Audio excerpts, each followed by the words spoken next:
Okay. I am Bilal Çankır. I am professor at Istanbul Medeniyet University. I am a founder of a company, also Deep Work company. And Deep Work company's main product is HR AI. I am also academician and founder at company. I explain firstly AI-enabled career development system and their impact on precarious work in 21st century, and my product, HR AI.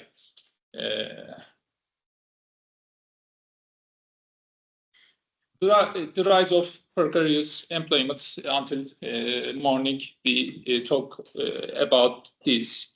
The 21st century has witnesses a fundamental transformation in the nature of work. Traditional employment models characterized by long-term contracts, stable career leaders, and comprehensive benefits are increasingly giving way to more fragmented and uncertain forms of employment. Precarious employment now encompasses platform work mediated through digital apps, task-based labor with no guaranteed hours, and career trajectories that jump between multiple employers and roles. This shift represents more than just a change in employment structure. Workers in precarious arrangements face a constellation of challenges: unpredictable income streams, absence of employment protection, limited access to training and development, and difficulty planning long-term career moves.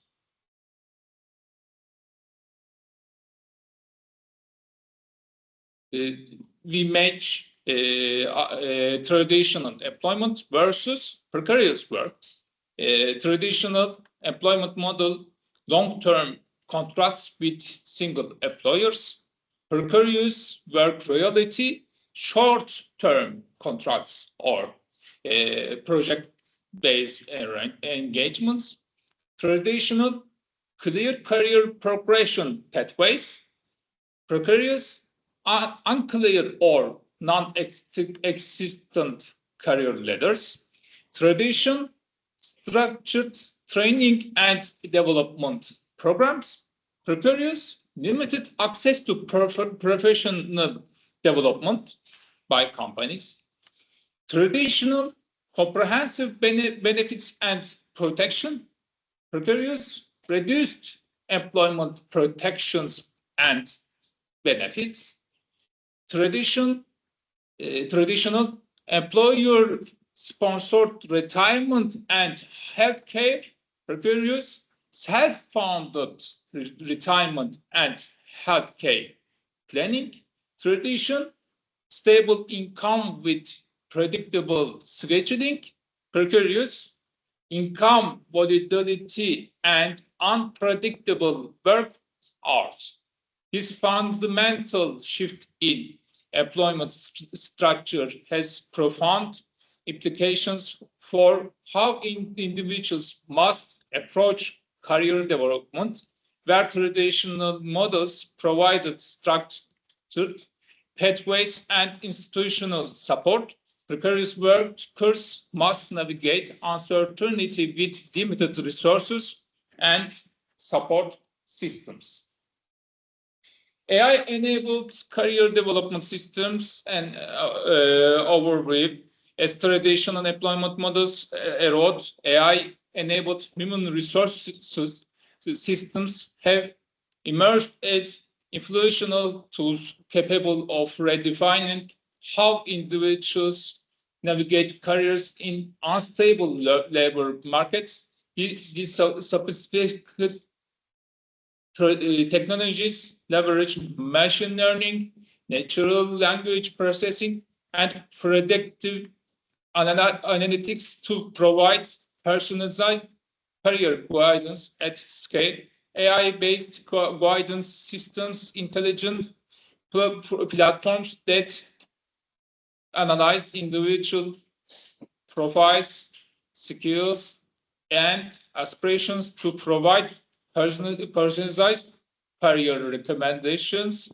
These systems can process vast amounts of labor market data to identify emerging opportunities and suggest strategic career moves.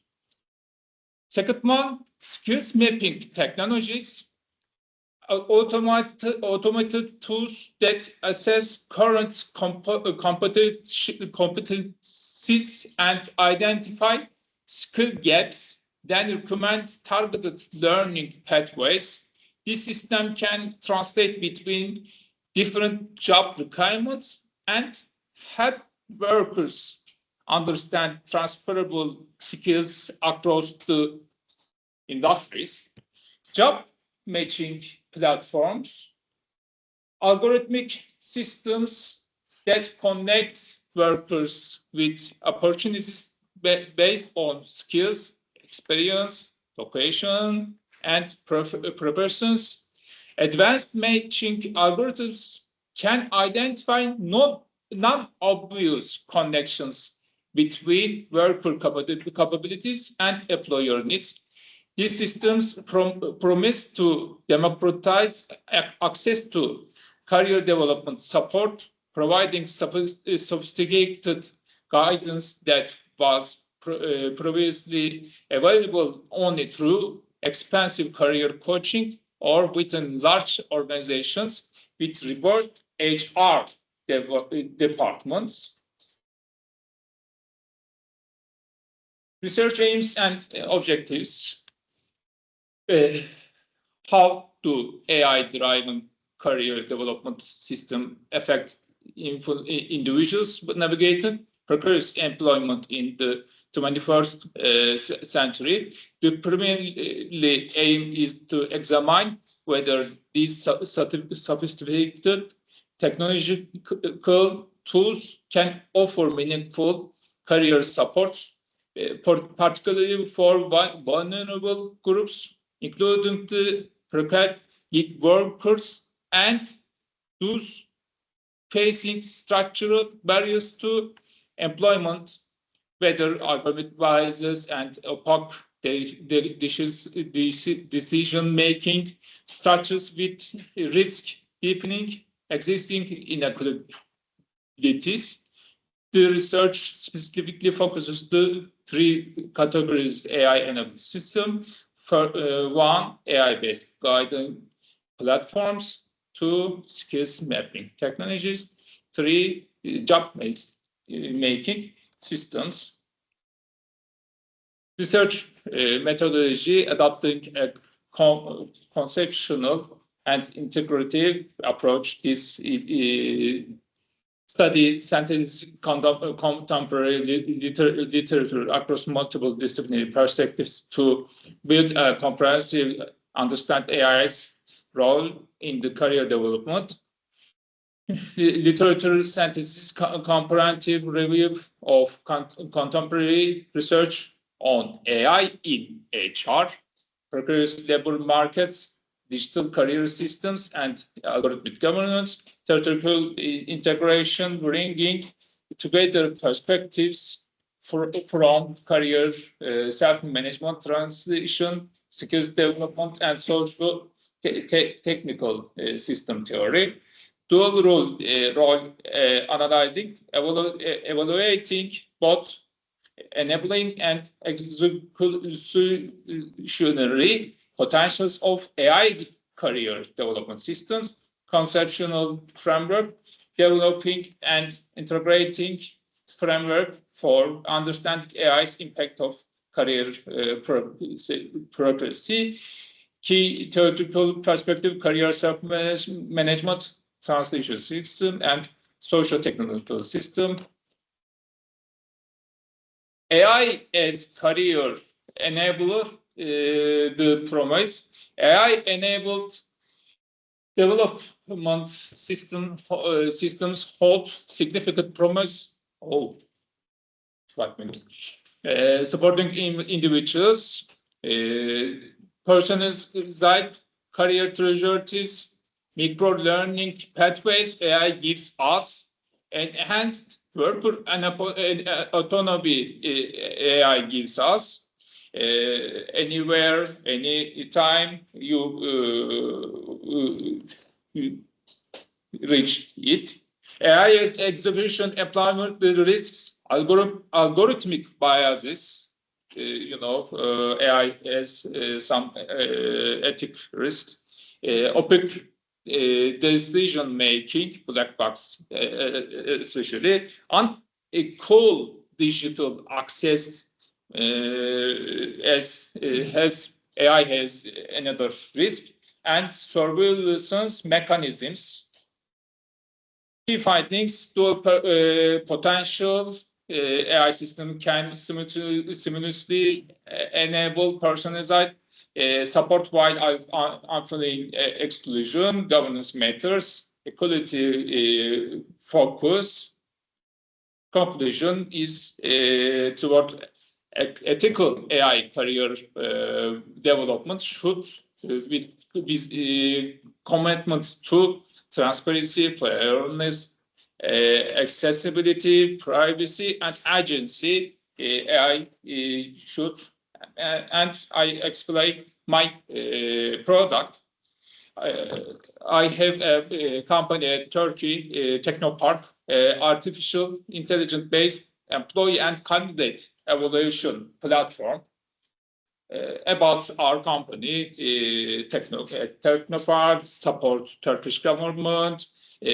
On 15 years, we have experience. World third biggest ecosystem. We are here in Czech acceleration program. HRS traditional methods, traditional tests and analysis take months to complete. Surveys are easily manipulated. Evaluations are subjective. Inconsistent response from participants. We have three models. First model is recruitment process. We take videos and candidates videos, and we scored AI. We have algorithms, and we scored emotions, fraud score, LLM score, and general interview score. We give companies, and we give a report about interview PDF, 3 or 5 pages. We give a report, and we also second model is employee evaluation process, similar with video by phone or computer, but we take workers. And we analyze, we asked intention to leave, satisfaction, a lot of engagement, 3 or 5 minutes it takes, and we scored these interviews. Heat maps, departments, matching departments, and offboarding process. If he or she leaves in a company, we give a link, and he or she come our systems, and we ask, why do you leave department problems, managerial relationships. We asked, and it works. We accelerate hiring processes 60%, reduces recruitment costs 8%. Evaluation enables assessments anytime, anywhere, etc. We have 3 features: voice, text, visual. Yes, price very cheap, you know, only $2 we take interview per interview. Our experts and our advisory board members and our team, we work with Turkish big companies. This is my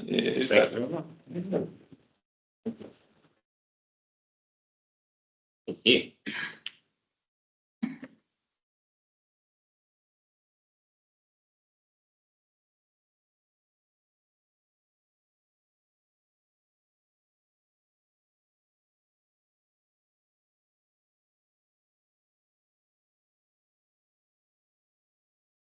Okay. That's why this will continue to be to get the technology to work.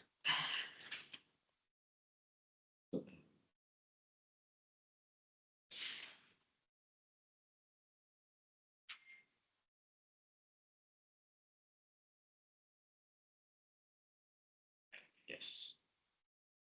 Great. So I'm Thomas Johnson. I work at the University of Derby, and in this presentation, I'm going to provide some theoretical insight into how we can think about the relationship between AI and career guidance provision. So there's a whole host of ways that artificial intelligence interacts with the world of work and the world of career. I am particularly interested in this presentation about the interface between how career guidance services could be sort of how they relate to artificial intelligence. So that's my contact. Yeah, and I'll be picking up on some of the helpful ideas that Bilal brought up in terms of some of the critiques and the problems with AI. So I'm trying to produce like a theoretical framing and some conversations about how we could approach this topic. Let me make sure that my time is working properly, otherwise I will privilege myself. It should be ironic conference about social justice and critical. Okay, so as way of introduction, let me give you a quote from Audre Lorde. In a famous speech in the 70s, Audre Lorde says that the master's tools will never dismantle the master's house. In that context, she was discussing feminism and the need to include women of color inside the 1970s feminist movement in America. But I think the way her ideas resonate with me is the importance of considering the ideological basis of the tools and the ideas we engage with when we are thinking about emancipatory ways of working. So we need to consider how ideology plays a part in our systems and our structures and our technologies when we are considering what emancipatory work would look like. So that's sort of where the title comes from for my presentation. So I'm going to provide a couple of theoretical tensions and then sort of talk about AI a bit more. So I find this tension really important in terms of my work, which is sort of tensions around different traditions which describe what's sometimes referred to as the post-digital moment.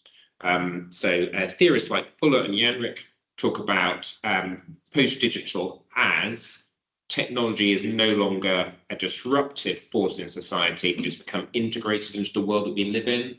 We no longer substantially make choices between digital and non-digital ways of doing things. Arriving at this conference today, yesterday, I had to download an app in order to get onto the plane. I sort out through e-banking how I'm going to be able to pay for anything. I made transfers for that. I talked to my kids at home this morning over WhatsApp. That digital world is embedded in our ways of working and being. We no longer make those choices between digital and non-digital it has become an integrated part of our world. Knox recognises this, but then said, well, actually, it is therefore more important to describe what they would see as a post-digital movement, and this adopts post-digital in the way that we might think about like a post-humanist or a post-colonial or a post-capitalist way of working, which is to think past the assumptions and to put under critique the ways of thinking about the world. So it says, though the world has become digital, that makes it even more important that we do not take the assumptions that come with that on board and that we expose them to critique, which is what I'm going to try and do. Trying to do my work. Then, as like a third sort of part of it, before I sort of land on AI a bit more, I want to produce 3 different ways of theorizing technology, which I find, so I use these ways of thinking about a whole range of different technology, and I find them very sort of helpful strands. I think there are some preferences that I personally have and that people may attach themselves to, but I think it is helpful to see the value of all of these, but there's probably issues with landing in one box against the others. So firstly, you get instrumentalist views of technology, which will says technology is an instrument. The key thing with an instrument is how to use it well. Like if you're a crafts person making use of a lathe, then you need to develop the skills of sort of lathe personship or whatever the adjective you attach that to. Right? With the instrument of like technology, well, we need to develop the skill to use it well. So you sort of have like various literacy type movements that talk about like digital literacy or internet literacy or AI literacy. I have some objections to the words that use the word literacy in that context, but you come across those sorts of ways of working. It's like, okay, technology has changed. We need now a new set of skills. So we mainly think about this as an instrument that we can use well. In response to this, you sort of get more deterministic ways of thinking about technology. So a lot of this I would sort of date back to sort of Marshall McLuhan's work in particular. Marshall McLuhan famously said that the message of the media is not what is said, but paraphrasing, is not what is said in it, but is the media that is used to communicate. I.e., whether you say something through a television program or a book, like the media, the book, the television program controls what is said through it. So there are therefore there are unexpected and uncontrolled effects that come from the media beyond your ability to use it. We're not entirely in control of the process. Something like that. There's like a Frankenstein's monster that lies behind the technology we use, and we can see that with issues around sort of AI. It might draw attention to the way it might sort of the way it might change our patterns of working and thinking, about the dangers of being in a world which is increasingly dominated AI, about how that breaks down trust, about how it sort of breaks down like a confidence of sort of, my kids are constantly telling me that something they've seen on the internet is just AI, irrespective of whether it is or not. And that's just interesting because that's inserted itself into their conversation. So you get these sort of those effects which are beyond used. And then you get sort of sociological sort of views, which sort of sees the importance of technology as like in the dialogical relationship that exists between technology and society. So this would particularly focus on the way that technology is developed from a particular sort of set of social conditions and social moments. So obvious example of this, a lot of the AI that we come across is developed by Californian companies because of the capitalist system and sort of the globalized world and the financialized world that we live in led to those companies. But the world is there in a one-way street. The world is also the social world is constituted by those technologies as well. So there's like that important dialogical relationship. And this encourages us to think about issues around sort of ownership, around sort of the ideas behind it, around how these technologies relate to things like social inequality. It's a sort of 3 sort of different ways of thinking about. We can approach AI from any of these perspectives. It's important to incorporate all of them, but my particular interest is around sort of that more sort of sociological perspective. So let me run through some stuff around AI. So this AI is like a really, really broad term. It applies to a whole host of sort of things. I'm not sort of saying that all examples of all AI would hit all of these marks, but I think there are some themes which are worth us thinking about.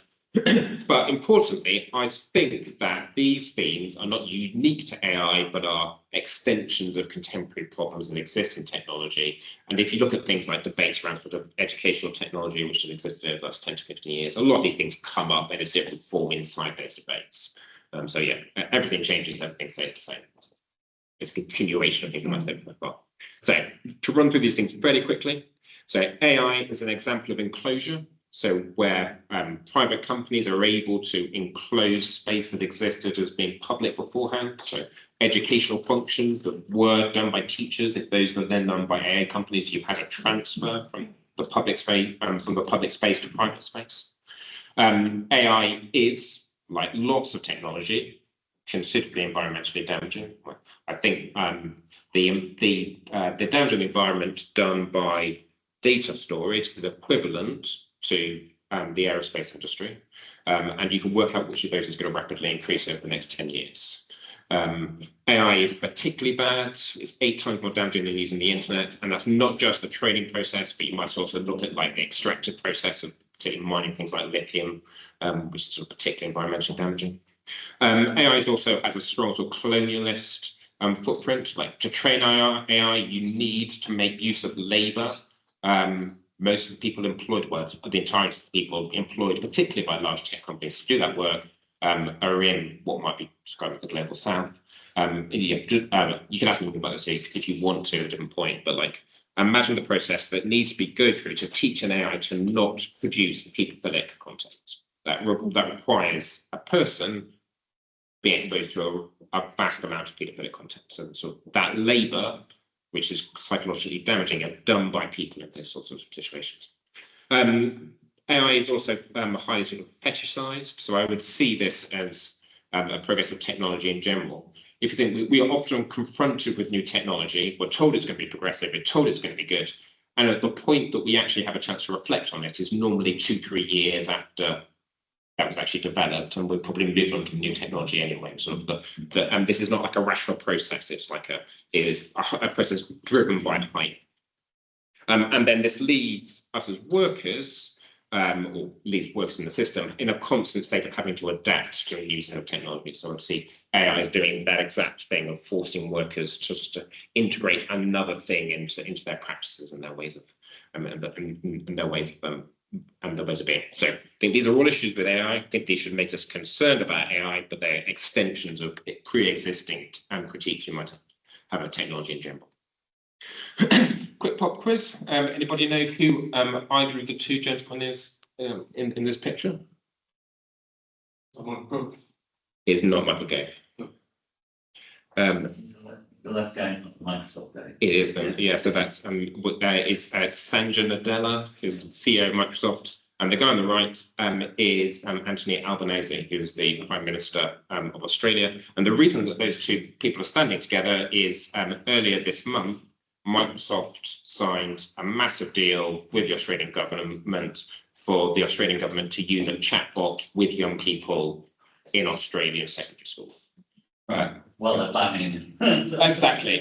Yeah, I mean, it's just it's a very ready-made irony, but that is like, and I think if that happens with one country, then you imagine what other countries might do in the future. We've already seen people like OpenAI going around signing really large deals with Ivy League universities. If that's happening in America at the moment, then that will be English universities. Manchester signed the Microsoft deal. Yeah. So this sort of infiltration is sort of happening. They're not just that, the companies are buying each other off. Yeah, exactly. Yeah, exactly. Yeah, which I sort of I want to touch on when we sort of think about sort of responses in the end. So this is a very prevalent current situation. So I'm going to be slightly provocative. People are very free to disagree with anything, so I'd say, but I've got some provocations that you may find potentially slightly touchy. I just wanted to talk about a few responses that I kind of see out there, which I kind of have some problems with, and you can sort of take a lead this. The first is like a carbon footprint type approach to AI. Problem with carbon footprints is you take like a social problem and individualize it for the person. And so you see this with AI and people saying, okay, well, I don't like AI, I'm going to choose more ethical AI, I'm going to use it less myself, so it just becomes like an individualized response. You secondly get what I call like a fluffy humanistic response, which basically sort of says AI is always going to be limited because people are always going to be better at doing stuff than AI. I think technology does get better and better, and so if your argument for humanity is uniqueness of ability, I think there'll come to a point that gets severely compromised. But also, it doesn't matter. Because as with the Australian example, it's not about whether people can do things better, it's whether somebody imagines it has been more effective. That's why the Luddites lost their jobs, not because they were worse at working with the loom, it's because the loom was able to do it more effectively than they were. So we can't just land on that sort of conception of humanism to protect ourselves. The final one is sort of like a punks and bicycle thing. So there's an example from Neil Selwyn, who's what I really like, but he says in something that I disagree with, that he says technology should be more like bicycles. It should be reusable, it should be sociable, it should be ethical. Like we should have produced better tech, which is cool. And this sort of like hackers, punk rock sort of aesthetic that comes to like hacker culture and things like that. And a lot of those outputs I think are great, but the problem is that these are just individuals doing things by themselves in a way that isn't systemically integrated. Like it doesn't bring about social change, it just gives somebody the comfort of I've been able to do something different myself. How could we respond? This is just some light touches on some ways forward. We're quite sort of dim about things. So firstly, from a research point of view, I would really want to argue that in this world, all issues are post-digital issues. So if you are interested in working with like minoritized groups, if you are interested in careers work that is anti-oppressive in various ways, the world we live in is a post-digital world, and so you need to be able to see the connections between the digital and your project, because that increasingly is going to be how career guidance services are developed. If you are interested in like anti-racist career guidance, then you need to see the intersection between digital tools and that anti-racist project. Secondly, like I think we need theoretical responses to AI. I think there's a real need to understand what this is as like a theoretical basis, and to particularly making some of those deterministic and sociological links to what AI is as an entity. There's a need to really up our theorization of it. But beyond that, I think we need practical programs. This is happening now. And so there are need for responses from the sector. Those might come in the form of developing things that we then keep in-house. So there's interesting examples of that in sort of South Korea at the moment, for example, or things like Career Chat in the UK. I think goes some way towards that, but having technology that is owned and controlled by the sector rather than by a Californian tech company. But then also having like clear programs of resistance in terms of like, if Microsoft, OpenAI, Palantir turns up to a university and says we want to deliver AI systems, well, what are your requirements? On what basis would you or would you not want an AI to be integrated into the sorts of programs, or what would a practitioner be interested in? And so I think having like a clear position where we say actually these are the requirements we have for technology is really important. I'm only 30 seconds over. Apologies.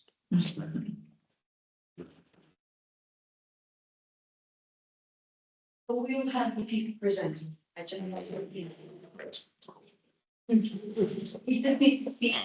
Yes. Yeah, okay, very online. That's what I was going to say. Right, good. So we will go Seeking next, which will be our last in-person presentation, and then we will go to Donovan, and then we'll finish off the session with Nadia. Yeah, she already knows that also. Great. Let me. Hello, I just want to say that I came, Nadia. Hi, Nadia. Hi. Great. Thank you very much. Let's present it. That's what Tom was saying. Okay?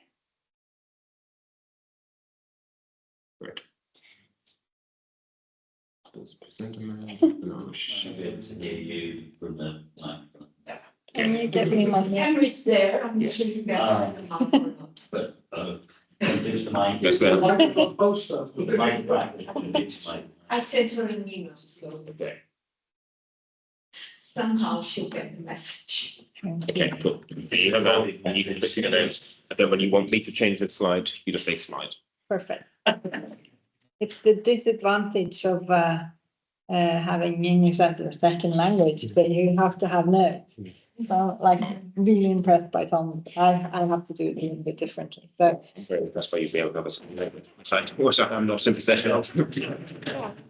discuss this.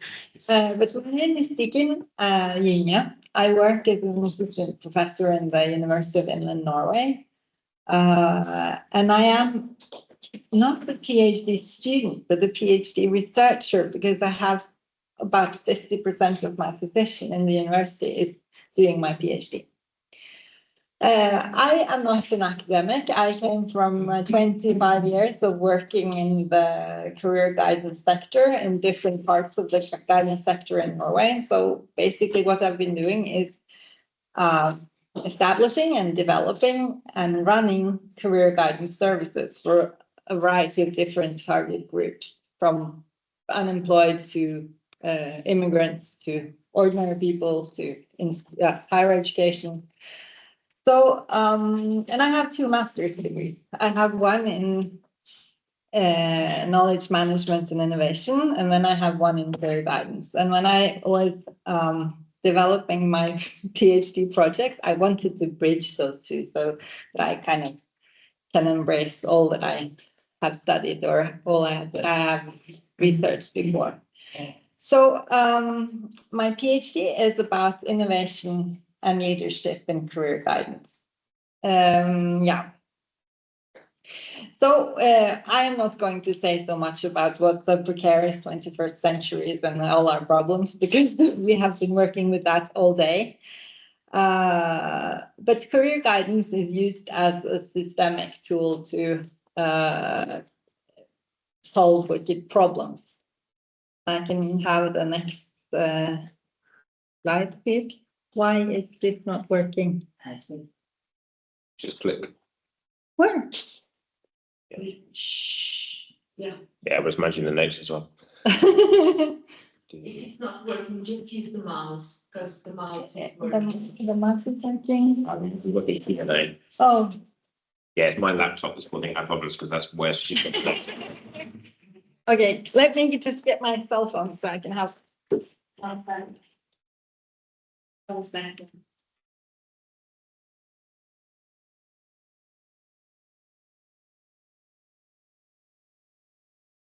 I think it died. Yeah. It didn't want to contribute to this presentation. But we can have. Right, yeah. Is it one here? I don't know if the cable is on, you know. No, it's the internet. My laptop. Yeah, we have different problems here, but we will solve them during this. So when I started working with innovation and career guidance, I had to find some kind of framework to understand this. And I used public service innovation as the framework to investigate what I want to figure out. And the distinctive characteristics of public innovation is that it takes place within a political system rather than a market. So all actions and decisions are perpetually subject to public discussion and debate. It advances value co-creation. It's not a one-way delivery, but happens at the intersection of services and users. And it's not only the provider that creates value, value emerges through the active participation of citizens in the entire ecosystem surrounding these activities. Public value is also debated. There is ongoing debate regarding what the public itself values and what constitutes value in the public sphere. So I have made the list of all the things that we can discuss. What has public value though. So I can have the next slide.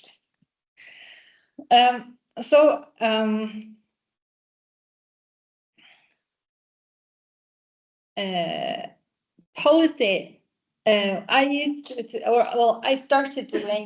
started my PhD work. I have like 3 sub-projects, and the first one is doing scoping review on career guidance and leadership and innovation.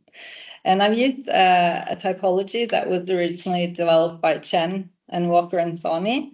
And they have a framework for classifying innovation based on 2 dimensions. They look at innovation focus, or the level of public value creation, and innovation locus, whether the change is internal or external to the organization. And then they, from this, developed 6 different types of innovations that I used as in my analytical framework when I have looked at all these articles that I have in my scoping review. Yeah, I'm not going to say so much about this, but at the strategic level, we see innovation that's at the direction of the public sector. Mission innovations are internal. They translate kind of a political or managerial vision into new programs. And yeah, so you see kind of you can work with strategy both internally and externally. That is like the basis. And then you can work with capacity both internally and externally, and operations both internally and externally. And this gives 6 different kinds of innovations. And then I can go to the next slide. And then I have worked over the last year and tried to figure out what we as researchers in this field concern ourselves with when we talk about public innovation in a career guidance context. What are we normally occupied with?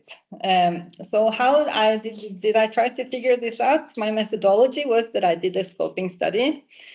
And this scoping study was, in practice, a massive one-person sifting operation or situation kind of thing.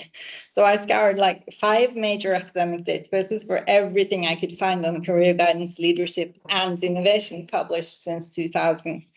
And then I had to narrow down a mountain of almost 3,000 unique records to a core group of about 40 seemingly high quality papers. And so I read and quoted all these articles according to that typological framework by Chen, Walker and Soni. And then I figured that I am just one researcher and I will have biases also because I've been working 25 years on this field. So I had to try and do something about that. So I used the grounded large language model as a diagnostic layer to double check my human coding and catch patterns I might have missed being only one person. A grounded large language model is basically an AI that only researches the specific things that you have limited it to investigate. Yeah, next slide, please. Okay, I have that. I have that.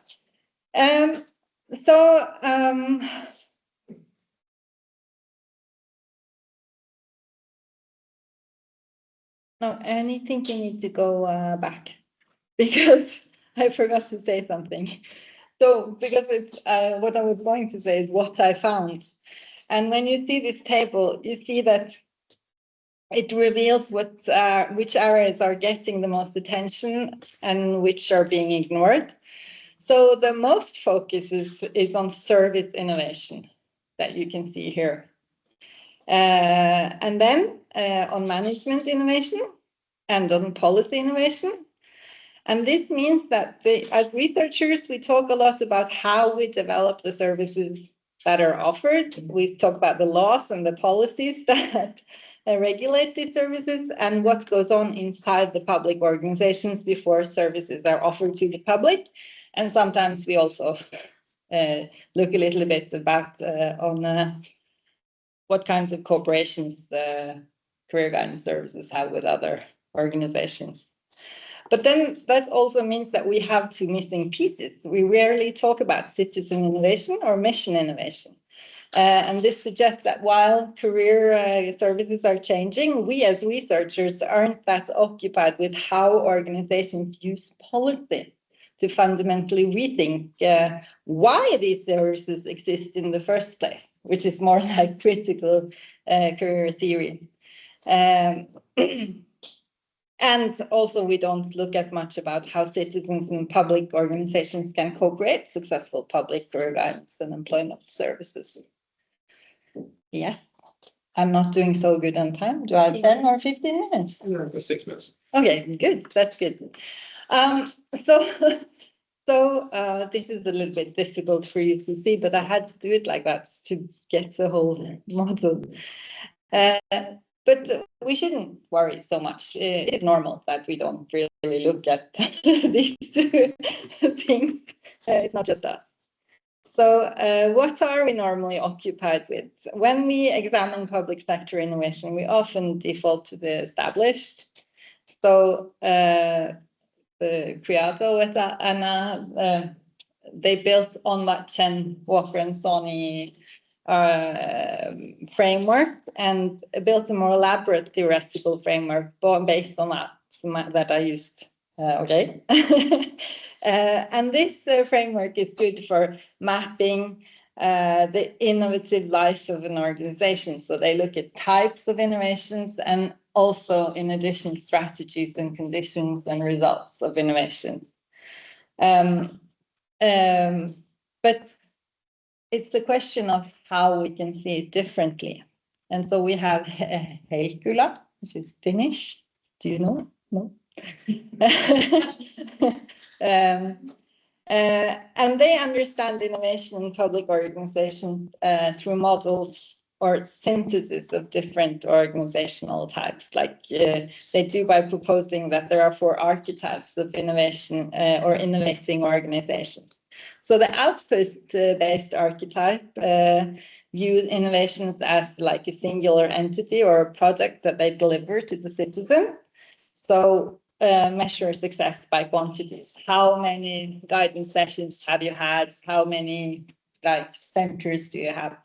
And then you have the process-based archetypes, and these organizations focus on the architectural phases of the service, the design, the development, and the delivery, and assume that value emerges through more like a linear transformation. Like we develop the competence of the career guides, and then they deliver better service. But in both these cases, then our focus is inwards to the provider sphere, the service sphere, and trained on what we call value in exchange, where the service meets the client with the citizen, and we act as if value is like a utility that we embed in the service and hand over to passive recipients. And why is this not helpful? And then we have Grönros and Boima. It's not helpful for solving systemic wicked problems, these perspectives, because organizations cannot deliver value. They can only create value propositions, they say. Value is not an outcome, it's a process. So when we focus solely on internal efficiency and standardized outputs, we ignore the customer sphere, where real value in use is actually created. Yeah. So if we optimize our internal processes without understanding the citizen's life, the first people who use the career guidance services, we risk what they call a value flow destruction, where a service that's very efficient for the county municipality or the municipality or the organization can be rigid and dehumanizing and irrelevant for the user, and effectively making the system worse off than before going to the career guidance center. So the solution is orchestrating the ecosystem to move forward. We must embrace the experiential and systemic archetypes of public innovation. So we must understand how citizens subjectively experience our services in their own social context. And we must stop seeing our organizations in isolation and start seeing them in relation to the ecosystem, is what these frameworks then say. and to step into that little part of the model that is the joint sphere, where we stop delivering and start co-creating through direct dialogical interaction. Yeah, so only by looking at the service in relation to the wider ecosystem can we move towards what we call emancipatory governance that actually solves problems in the real world. And then I have a couple of slides about important leadership questions, but we can take them some other time, or I can use them as answers if you have any questions after. Huh? Yeah, Granules is also finished. Yeah, I like things. They are like great thinkers. Yeah. Thank you very much. You're welcome.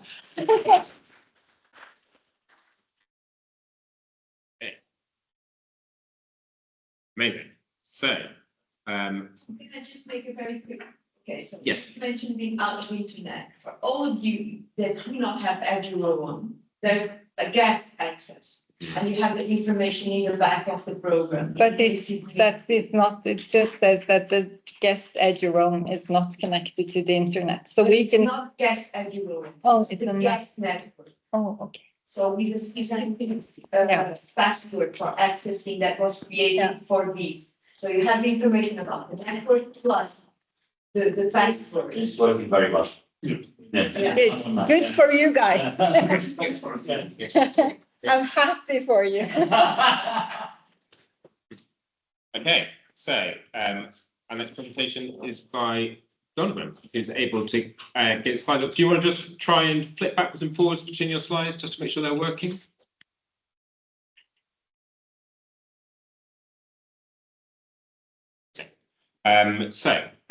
Your session is 15 minutes. I obviously can't wave at you in the same way we could do in the session, so I will trust you to keep to time. But when you get to 15 minutes, I may politely ask you to finish with your last slide. Yes. Are you okay to introduce yourself, and then we're very much looking forward to your session? Yes. Thank you very much for the invitation. I'm really happy to participate.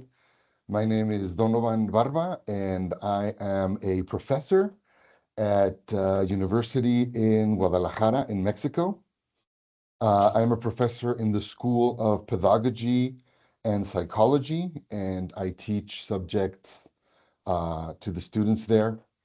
And one of these subjects is something that I translated as educational guidance. And one of the aspects that is covered there is career counseling. And career counseling or guidance counseling could be more a proper term, in the sense that it is a practice reserved mostly for students who are in high school and are looking for moving into college and finding out what they want to study.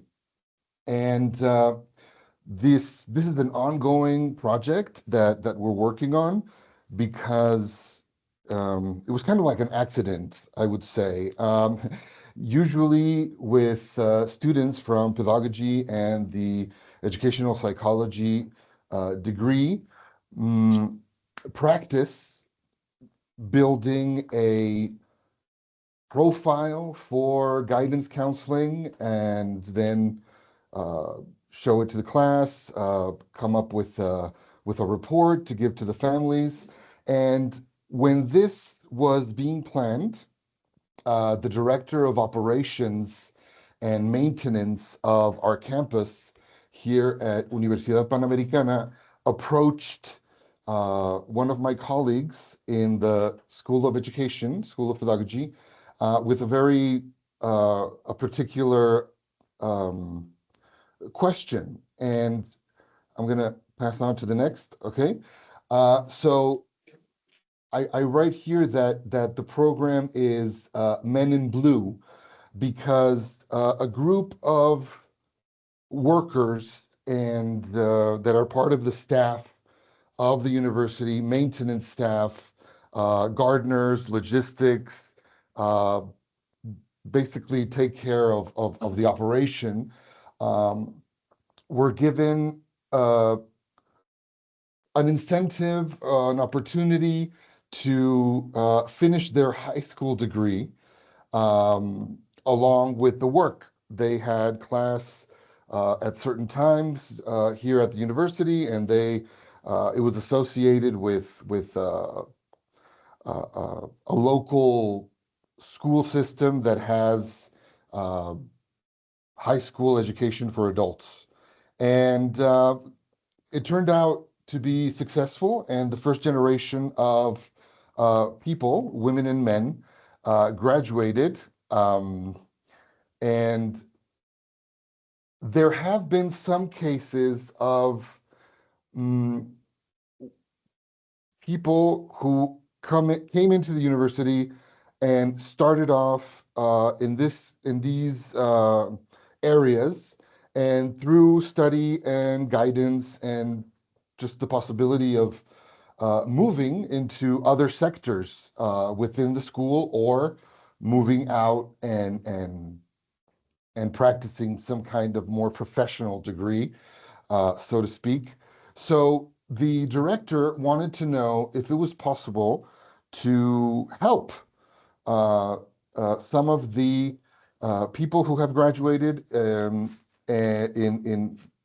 a session of counseling. And so we thought it was proper to take some of the instruments that we used for the class that were designed for adults and that are usually that are commonly used in at least in the country for profiling people who want to go into jobs in the sense of vocational and abilities and forms of thinking.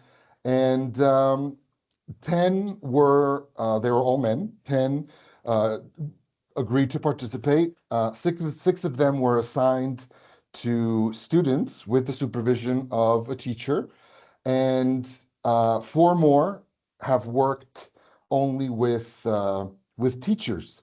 So far, so good.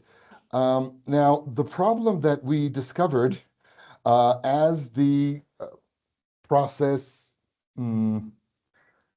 developed is that some of the results were not very useful for the men that were participating. And we started to think about why their results were not similar to the ones that were obtained regularly by high school students that took the tests. So, well, we're continuing to work with them, but it's turned into a research project. We don't want to let them down. So we started to think about, well, there should be another approach, not necessarily a test result, you go here, test result, you go there.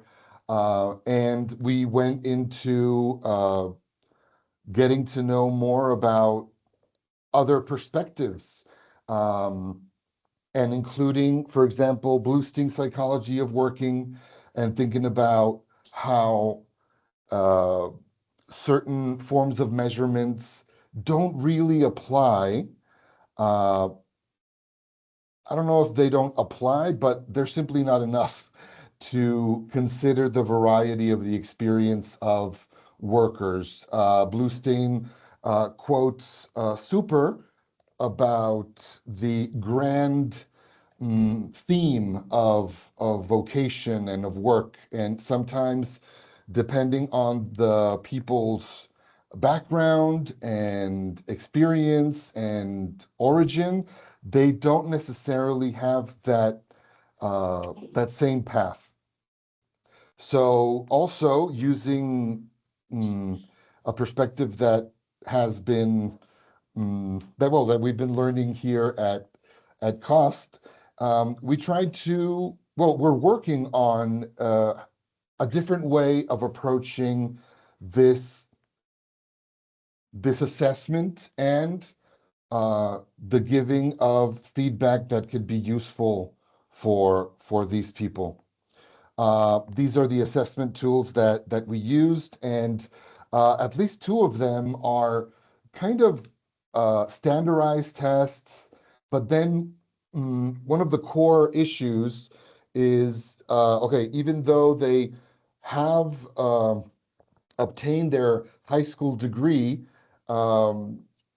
testing in itself is something that students are trained for.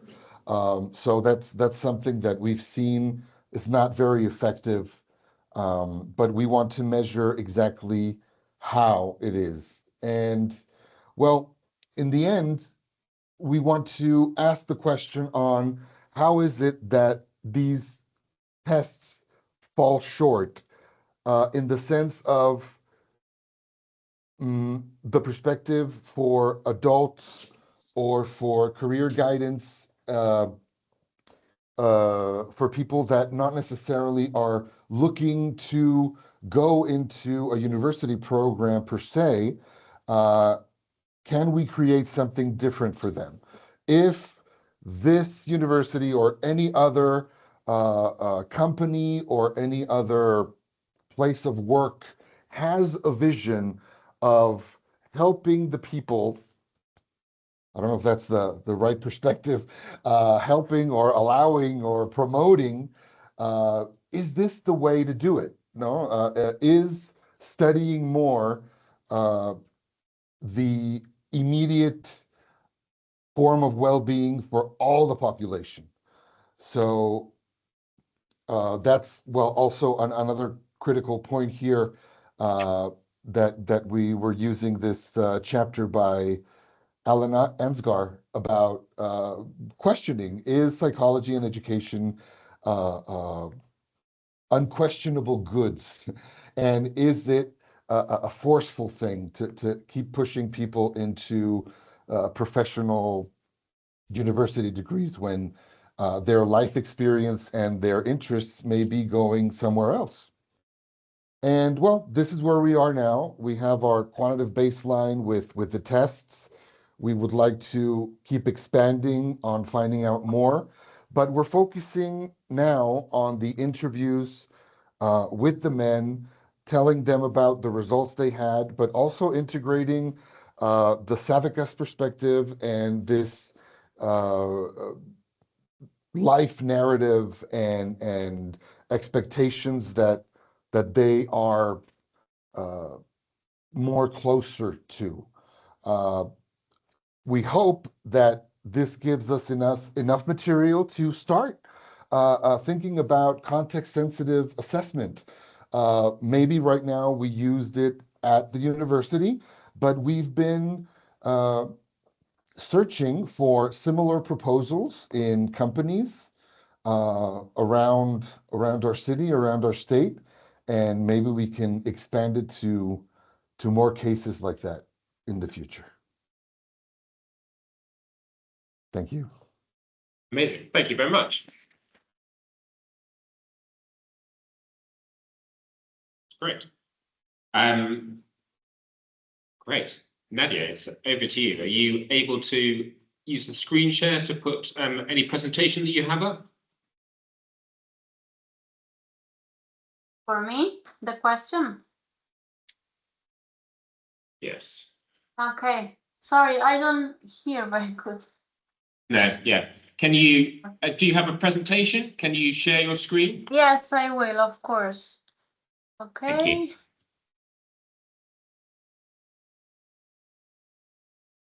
Do you see it? It is just loading. Yes, there we go. Yeah. Oh, wait. Then can you put it yeah, great. And then do you want to just check whether you can skip to the next slide and back? Yeah. I can, okay. Okay. Perfect. Hello, I am Nadia. I'm an anthropologist, but I work as an assistant professor in the Faculty of Organization Studies in Slovenia.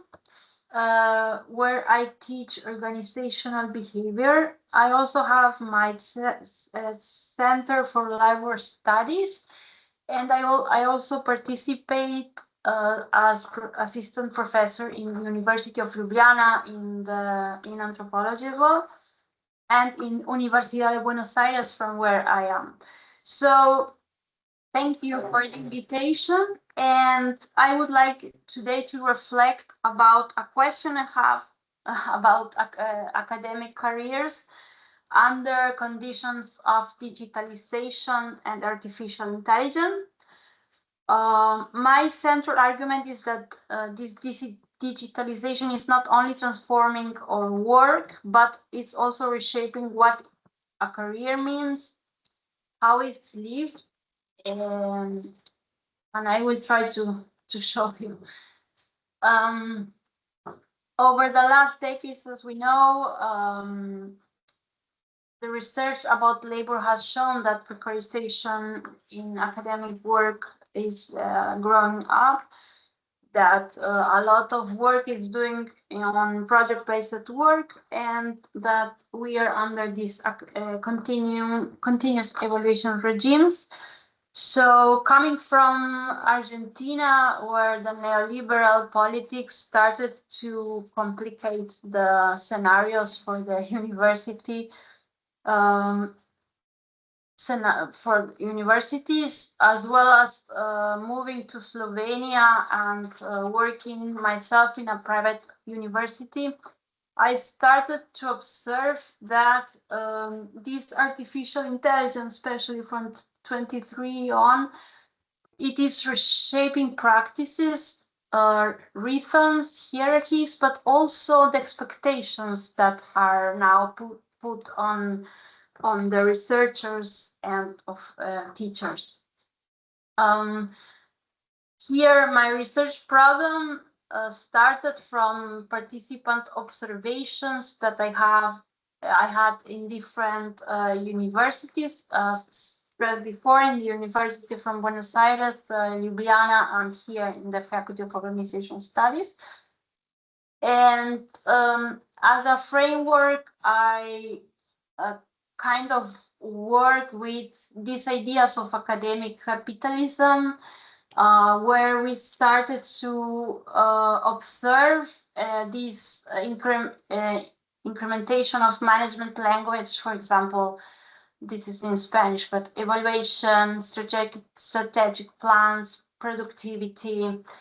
And as you know, our work is legitimatized by increasing measured, it has to be traceable, visible, and so on. All non-measurable forms of academic work, like reviewing, mentoring, and so on, tends to remain invisible. Here I work with these authors, Slaughter, Leslie, and Leslie Fassan. From him, I took this moral economy concept. And I see that theory, literature shows that when these criteria for recognition and career advancement become increasingly narrow, this dynamic at the same time also intensifies conditions of precarity, borderless, and in academic careers. Then my work is quite interdisciplinary. Although I come from anthropology, I work in the interdisciplinary sphere, so I can't avoid this.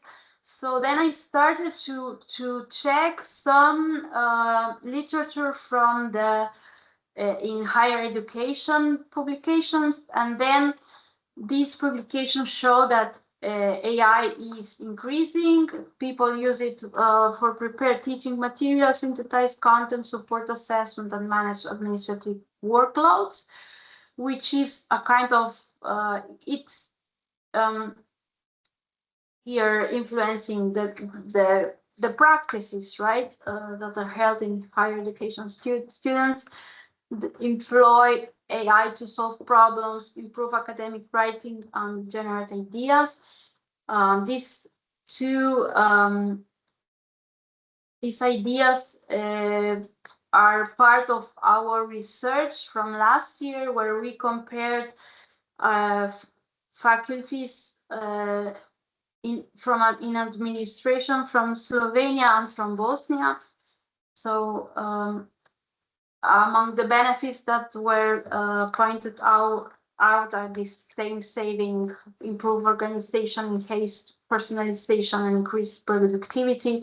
But there were also like risks that appeared, like dependence on algorithmic systems, erosion of cognitive autonomy, which is for me a very interesting point to research, and these escalating productivity pressures that I also observed in my fieldwork.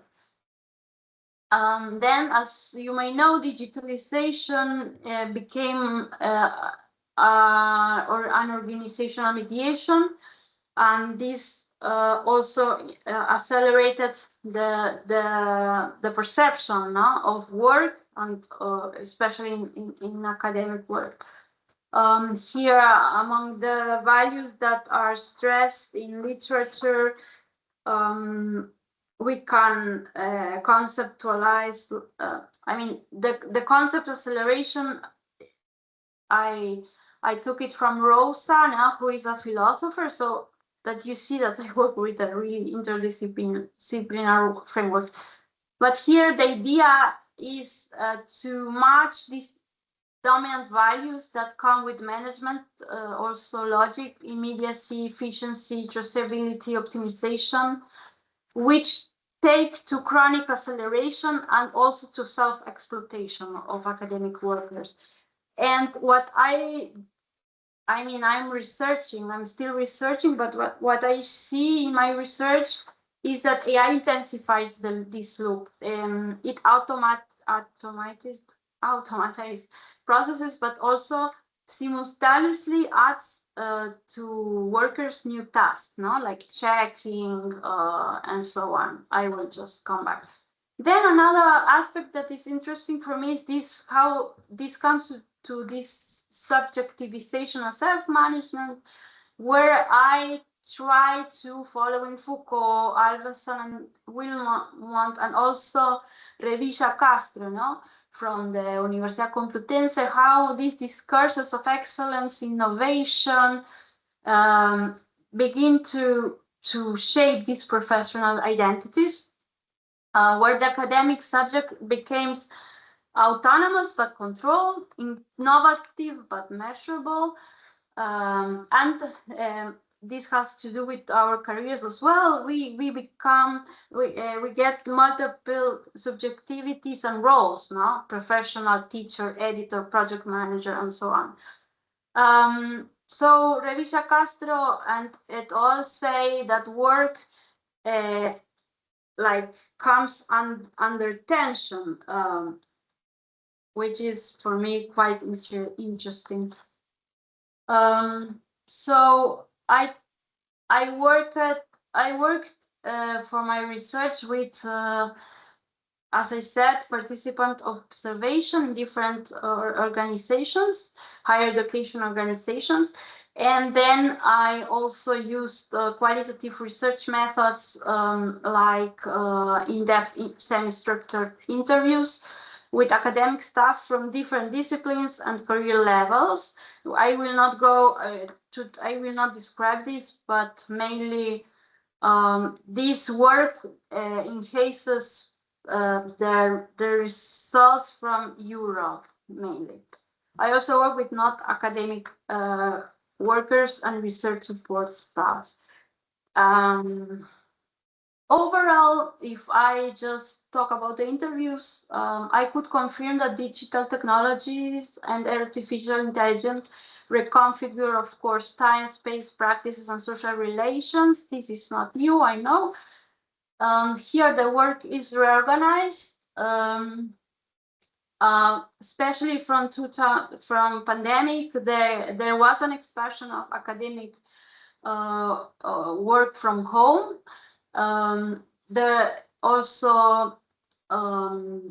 They stress that digitalization did increase connectivity and flexibility, but also reshapes this belonging and sociability that is also very highlighted in by different authors and researchers. The digitalization makes that you can work remotely, but at the same time, people need to be connected. This was stressed in the interviews. Then this control that is very today represented, Han represents this idea of self-control, self-regulation, that we don't need external managerial control, but like these get internalized, where, for example, this interlocutor stress, if I disconnect now, what I miss is something important this week, and he got like preoccupied, or this culture of immediacy that creates constant pressure to respond, producing a form of digital presence that mirrors this physical presence. There's always something pending on Moodle now, Teams and WhatsApp, and the work never ends. And then the disconnection in some voices became a matter of individual discipline. The two interlocutors stress that they have to organize themselves to disconnect and not to check the mails because they were like overstressed for this, no? Then another axis that appeared in my research was this acceleration and fragmented attention. One of the researchers that I interviewed said that she missed, for example, this slow craft-based work that she had some 10, 15 years ago, but now the writing is interrupted, simultaneous and fragmented.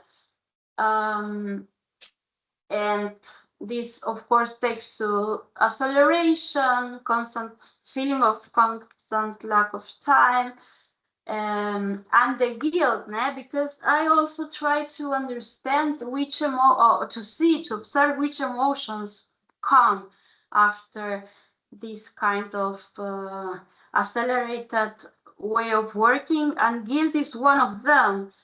Sometimes if I don't reply the same day like some of my colleagues do, then I feel guilty because since the tools are there, it feels like one is supposed to be available.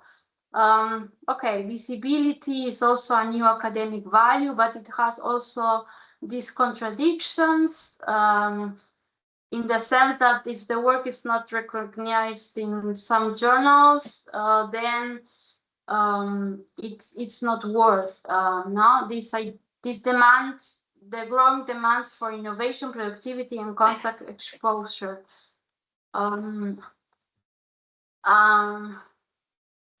Okay, I just want to go to this point because I don't have so much time, but the idea of this technological efficiency or the digitalization brings efficiency in some discourses. I also had interviews with managers that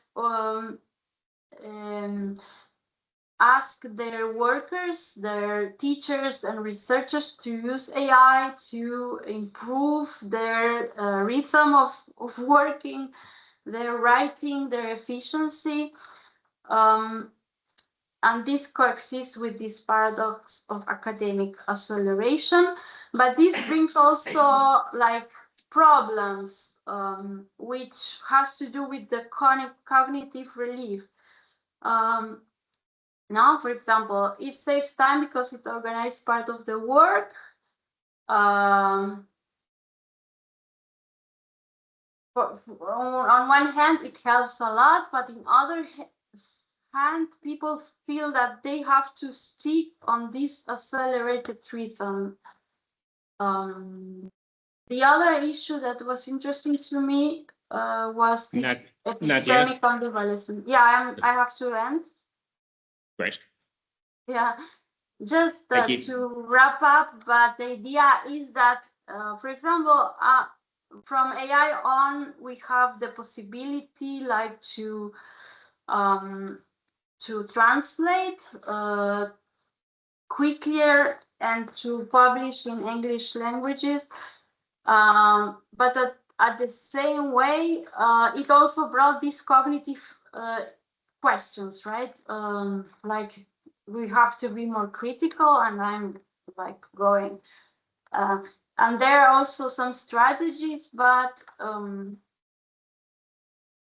to wrap up, what these changes bring at the structural level, this academic capitalism in the technocene are also supported by, for example, in Europe policy frameworks, right?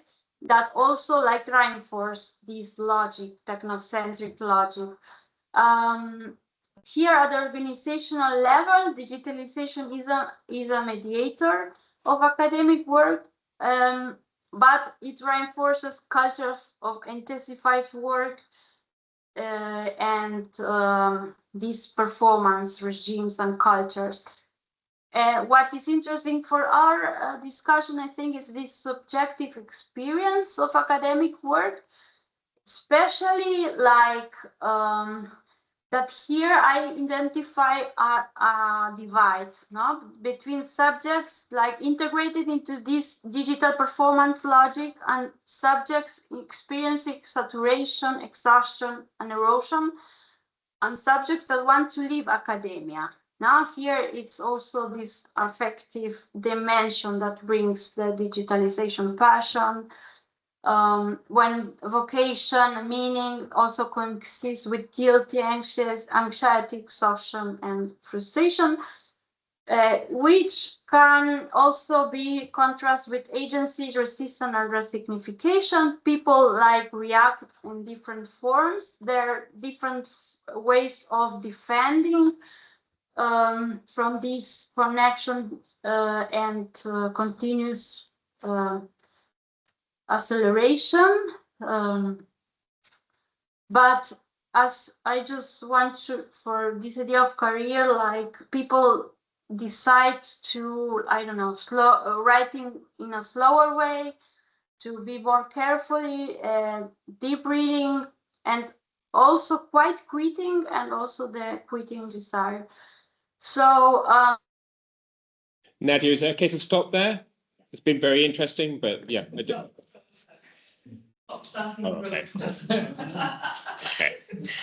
Okay. Probably. Yeah. Okay. It's frozen. coming Probably on still on the internet model of connection. tension. Okay. Okay.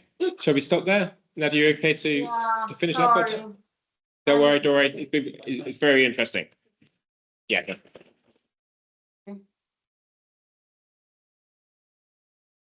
Okay. So I think we have I have a few minutes for some questions, and I guess people can carry on conversations afterwards. If Donovan or Nadia, if either of you have questions, please raise your hand using the Teams tool, and I will call on you. But obviously, we should feel free to ask questions of Donovan and Nadia as well.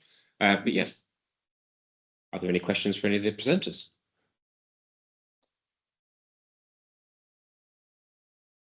Yeah, great. We need to check if they can hear us. Yes. Can you hear me?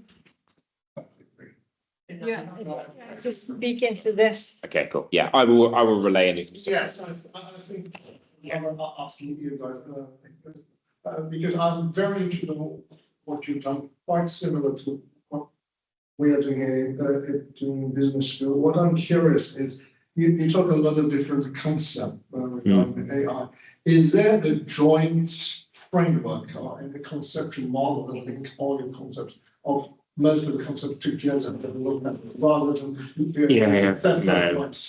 No, I mean, I think the ideas I make use of tend to come from like a history of sort of a sociological tradition of the critique of technology. So I use theorists like Matthias, Van Dijk, Cernicek, Selwyn fairly extensively, but it's from a tradition of sociological responses to technology rather than something which is neatly presented inside a particular framework. Yeah.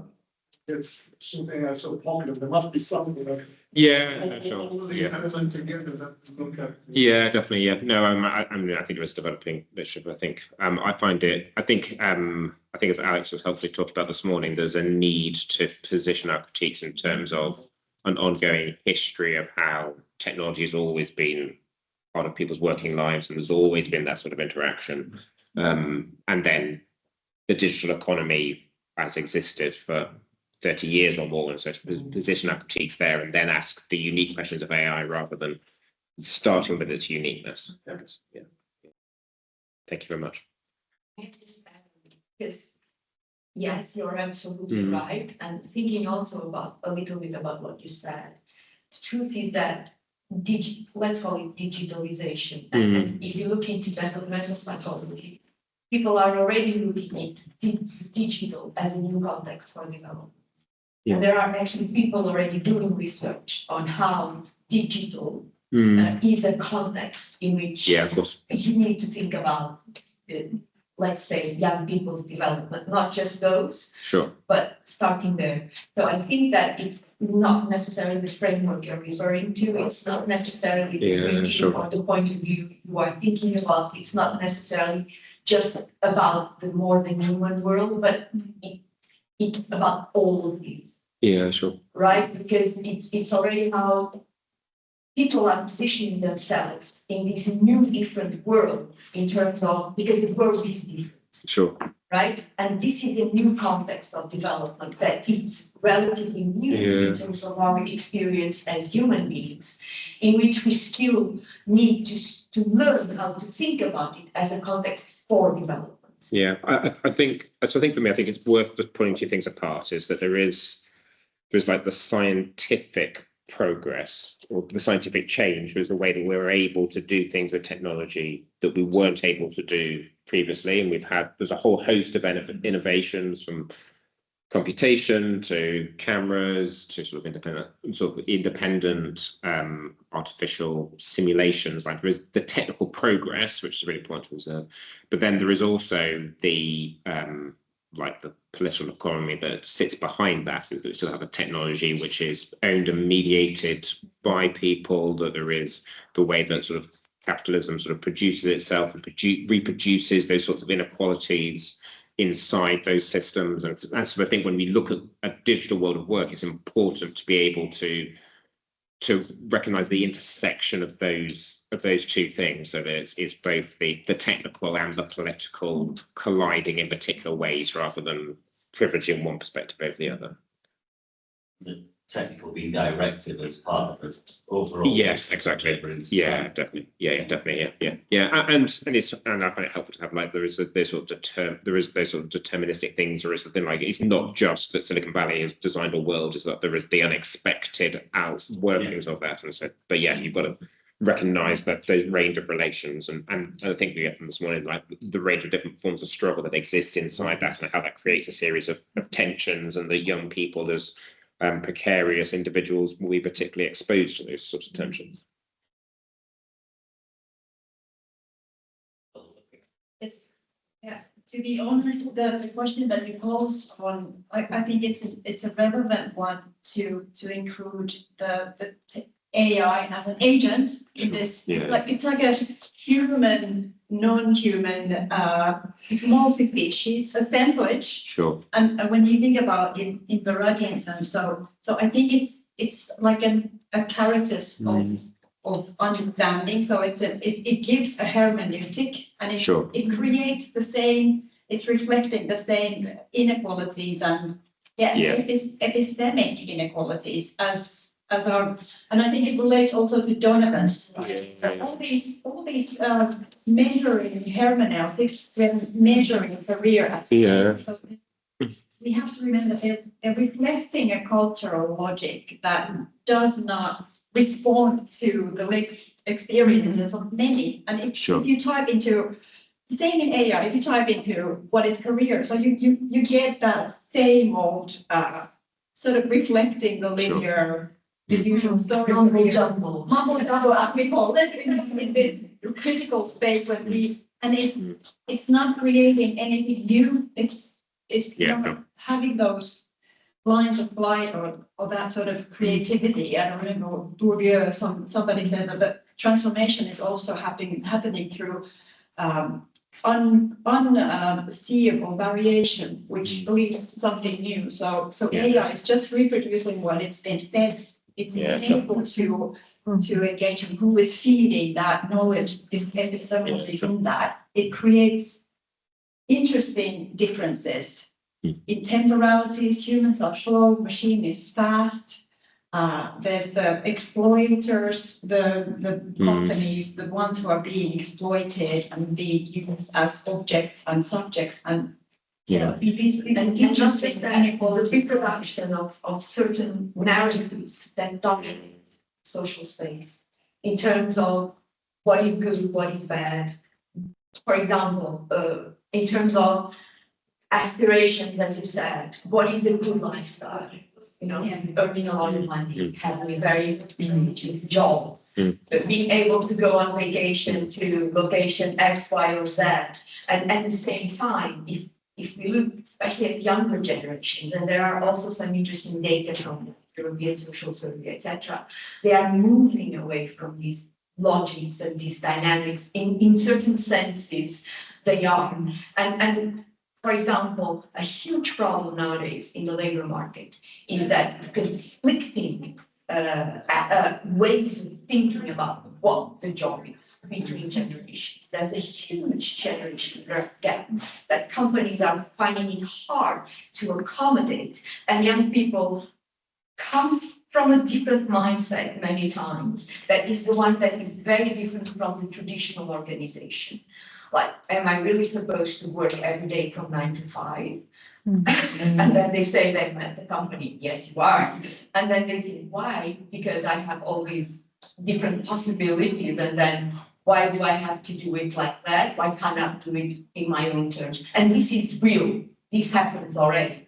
So, and we are not thinking about all of these issues because I don't think we are, and I'm not saying we here, this group of individuals, but we as a society. But HR departments are, and they're thinking about how to commodify that extra time that those people are willing to put in out hours and different times and flexible. Yeah. How would they exploit that? Yes. Yeah. But I also wonder if, and I have no evidence for this, but I see that my children who are 18 and 20 years old are they are rejecting everything AI as lower quality. Yeah. So so if they are applying for a job and they go like and we have this digital career service in Norway which has an AI tool that helps you make your CV and they say and they reject it as being low quality, not distinguishing them from anyone else, right? So I wonder if AI is also creating it's a digital divide, but it's a digital divide between using AI in a smart way and using AI in a generic way that's Even the way, attacking the world. even in the way you're rejecting it, Yeah. that is reshaping your behavior. Yeah, exactly. So it's high quality and it's a little bit posh not to use AI. Yeah. Nadia's got her hand up. Yeah, I'm really, I can't like follow you everything you say, but I would like to comment on this, that in my research, for example, there were difference between generations, and it surprised me that younger postdoc researchers like put more into like problematize or were more critical towards the use of AI than the some seniors one. This was one thing. But the other thing, it really depends on the discipline, on the career, on the discipline. For example, where I work, they just take the technological advance as taken, granted, and that's it. And in my other world, anthropology, they were more critical. They are more critical, sorry. Being afraid of this losing the cognitive autonomy, right? Which I don't see it here in management school. So, I mean, there is a lot of research and thoughts that we have to still do. Thank you very much. We are over time. That's been a really positive, really stimulating session. Thank you very much for Donovan and Nadia for joining. Yeah, I think that is the end of day one. For those who are interested, dinner at Toril at 7:30. There we go. It's 7:30. Okay, Thank you, Donovan. Thank you, Nadia. Thank you. Goodbye for Thank now. you.